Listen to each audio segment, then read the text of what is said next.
जय श्री गणेश दोस्तों। हमारी आज की कहानी का नाम है सुलह। कहानी अच्छी लगे तो प्लीज चैनल को सब्सक्राइब कर लीजिएगा। अब शुरू करते हैं कहानी। मम्मी, मैं घर आ रही हूँ, स्वाति ने गुस्से में कहा और सास के समझाने पर भी अपना सामान बांधकर मायके चली गई। रोशनी जी ने दरवाजा खोला तो वो अपनी मम्मी से लिपटकर रोने लगी और फिर कमरे में पैर पटकते हुए चली गई। वहां जाकर सामान रखा और भूख भूख करते हुए स्वाति ने रसोई का रुख किया। खाने में क्या है? ओह, फिर से वही लौकी टमाटर की सब्जी और रोटी। आप लोग कितने बोरिंग खाना बनाते हो। उसने मोबाइल लिया और अपने लिए पिज्जा ऑर्डर कर लिया। रोशनी अपनी बेटी की हरकतें देख रही थी। इन सब से बेखबर स्वाति अपने मोबाइल में व्यस्त थी। ये सब क्या है? तो ऐसे कैसे घर पर चली आई? तेरी सास को बुरा लगा होगा। और अभिजीत भी अभी तो ऑफिस गया हुआ है। तूने उसको भी बताया या नहीं? रोशनी जी की बातें सुनकर स्वाति ने कान में हाथ रख लिए। मम्मी, आप बेकार में चिल्ला रहे हो। मेरा अभिजीत से झगड़ा हो गया है तो मैं उसे बताकर क्यों आती? वैसे भी अब मुझे उसके साथ नहीं रहना है।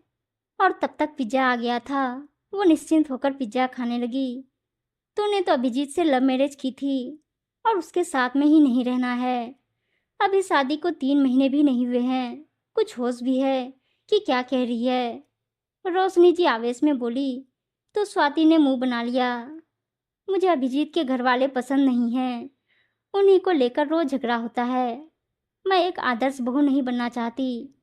मुझे बहू की महानता का टेग नहीं चाहिए। मैं तो स्वच्छंद जीवन जीना चाहती हूँ, जिसमें मैं और अभिजीत हो और हमारी प्यारी सी दुनिया हो। तब तक स्वाति के पापा घर आ गए थे। वो पापा से बच्चों की तरह लिपट गई और अपने ससुराल वालों की शिकायतें करने लगी। स्वाति के पापा मोहन जी बेटी के प्यार में अंधभक्त थे। उन्हें सिर्फ अपनी बेटी की परेशानियां नजर आ रही थी। उन्हें अपनी बेटी की गलतियां दिखाई नहीं दे रही थी। अरे कोई ना, इकलौती बेटी है हमारी। ये सब कुछ तेरा ही तो है। अभिजीत के पास नहीं जाना है तो मत जा। मुझे तो वैसे भी वो दामाद के रूप में पसंद नहीं है। तूने ही शादी की जिद की थी। अहंकार मोहन जी की बातों से छलक रहा था। अपने पति के तेवर देखकर रोशनी जी हैरान रह गई। आप ये क्या कह रहे हैं? बिटिया का घर बसने दो। अभी तो 3 महीने भी शादी को नहीं हुए हैं और आप इसका घर उजाड़ने में लगे हो। इसकी गृहस्थी की तो अभी शुरुआत है। रोशनी जी ने काफी कोशिश की, लेकिन मोहन जी और स्वाति नहीं माने। शाम को अभिजीत घर आया। पत्नी स्वाति को ना पाकर हैरान था। उसे अपनी माँ से सब बातें पता चली। वो कुछ सोचता और फोन करता, उससे पहले उसे अपनी सासू माँ रोशनी जी का फोन पर लंबा मैसेज मिला, जिसे पढ़कर उसके चेहरे पर मुस्कान छा गई। उसने कार की चाबी ली और तुरंत ससुराल के लिए निकल गया। वहां रोशनी जी ने उसका स्वागत किया। स्वाति भी गुस्सा थी, लेकिन अभिजीत को देखकर खिल गई। सब लोग चाय पी रहे थे। अभिजीत ने कहा कि स्वाति घर चलो, सब तुम्हारा इंतजार कर रहे हैं। मैं उस घर में नहीं रहना चाहती। मैं तुम्हारे साथ अलग घर में रहना चाहती हूँ, जहाँ तुम्हारे मम्मी पापा का जिक्र तक ना हो। सिर्फ हम दोनों हो और कोई भी नहीं हो। मैं चाहती हूँ तुम अपने मम्मी पापा से सारे रिश्ते ख़त्म कर लो। ठीक है, जैसा तुम कहोगी मैं वैसा ही करूँगा। मुझे कोई दिक्कत नहीं है। मैं तुम्हारी खुशी के लिए कुछ भी कर लूँगा। हम दोनों साथ में रहेंगे। पर क्या तुम भी मेरी खुशी के लिए कुछ करोगी? हाँ हाँ, जरूर, स्वाति चहकते हुए बोली। उसकी आंखों में अपनी जीत की अलग ही खुशी थी। तुम भी अपने मम्मी पापा से सब रिश्ते खत्म कर लो, फिर हम दोनों स्वच्छंद रहेंगे।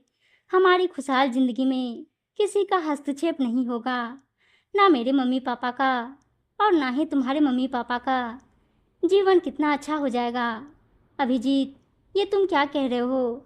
स्वाति आंखें चुराते हुए बोली। स्वाति, जिंदगी में रिश्ते ही तो सब कुछ होते हैं। मैं अपने मम्मी पापा के साथ रहते हुए हर रिश्ता तोड़ लूं और तुम अपने मम्मी पापा से दूर रहते हुए भी जुड़ी रहना चाहती हो।